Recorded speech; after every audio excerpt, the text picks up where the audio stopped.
वज़ीर सैयद मुराद अली शाह जी हिदायतुनि ते पीडीए में मुख़्तलिफ़ ज़िलनि में इमदादी सामान मोकिलणु शुरू करे छॾियो आहे। पीडीए में इम्कानी ॿोॾ खे नज़र में रखंदे हसास करार ॾिनल ज़िलनि में इमदादी सामान मोकिलियो वियो। पीडीए में पारां सखर, लाड़काणो ऐं शिकारपुर ॾांहुं इमदादी सामान मोकिलियो वियो। नौशेरो फिरोज़, घोटकी ऐं कशमोर ॾांहुं बि जल्द ई इमदादी सामान मोकिलियो वेंदो। पीडीए में पारां मोकिलियल सामान मच्छरदानियूं, गदा, first aid kit, water cooler, portable toilet, तरपाल, खीमा शामिल आहिनि। अवां खे आगाह करे रहिया आहियूं अहम ख़बर जे हवाले सां त वॾे वज़ीर जी हिदायतुनि ते पीडीए में मुख़्तलिफ़ ज़िलनि में इमदादी सामान मोकिलणु शुरू करे छॾियो आहे। पीडीए में इम्कानी ॿोॾ खे नज़र में रखंदे हसास करार ॾिनल ज़िलनि में इमदादी सामान मोकिलियो वियो। पीडीए में पारां सखर, लाड़काणो ऐं शिकारपुर ॾांहुं इमदादी सामान मोकिलियो वियो। नौशेरो फिरोज़, घोटकी ऐं कशमोर ॾांहुं बि जल्द ई इमदादी सामान मोकिलियो वेंदो। पीडीए में पारां मोकिलियल सामान मच्छरदानियूं, गदा, first aid kit, water cooler, portable toilet, तरपाल, खीमा शामिल आहिनि।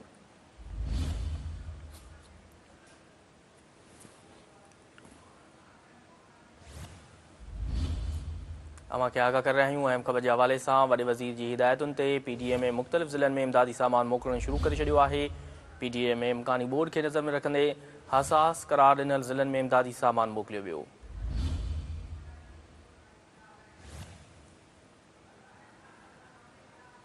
पीडीए में पारां सखर, लाड़काणो ऐं शिकारपुर ॾांहुं इमदादी सामान मोकिलियो वियो। नौशेरो फिरोज़, घोटकी ऐं कशमोर ॾांहुं बि जल्द ई इमदादी सामान मोकिलियो वेंदो।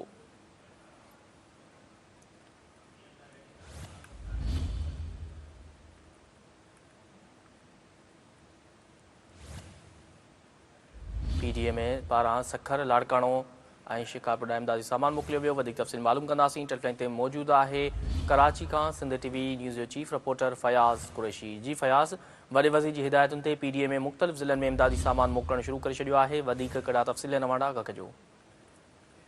बिल्कुलु अब्दुल क़यूम, सिंध में जेका इम्कानी जेका ॿोॾ आहे दरिया में वधंदड़ जेको पाणी जी सूरत हाल आहे उनखे नज़र में रखंदे वॾे वज़ीर सैयद मुराद अली शाह जी हिदायत ते जेको सूबाई डिज़ास्टर मैनेजमेंट अथॉरिटी पीडीए में आहे उन सूबे जे ज़िलनि में सामान मोकिलणु शुरू करे ॾिनो आहे ऐं ॿोॾ जे पेश नज़र जेके ज़िलनि जे इमदादी सामान जी जेका ज़रूरत आहे उन मुताबिक़ उन्हनि खे मुख़्तलिफ़ कैटेगरीज़ में विरायो वियो आहे। सखर, लाड़काणो, शिकारपुर जे हवाले सां शुराती तौर ते इमदादी सामान रवानो कयो वियो। अहिड़ी तरह नौशेरो फिरोज़, घोटकी ऐं कशमोर जे हवाले सां इमदादी सामान जल्द रवानो कयो वेंदो।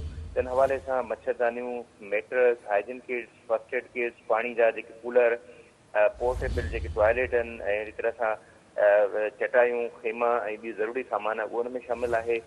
पीडीए में सिंध में इम्कानी जेका सूरत हाल खे मोदीअ जे हवाले सां जिते सरगर्म अमल आहे उते अमलदारनि जो चवणु आहे त सिंध में जेका सूरत हाल आहे ख़तरनि जी जेका मामिलो आहे हुनखे हर लम्हे जेको मॉनिटर कयो पियो थो वञे। इदारो समूरनि शहरनि जी हिफ़ाज़त खे यकीनी बनाइण जे हवाले सां जेके लाॻापियल इदारा आहिनि उन्हनि सां मुसलसिल न सिर्फ़ु राब्ते में आहे बल्कि उन ज़रूरतुनि खे नज़र में रखंदे उन्हनि खे सामान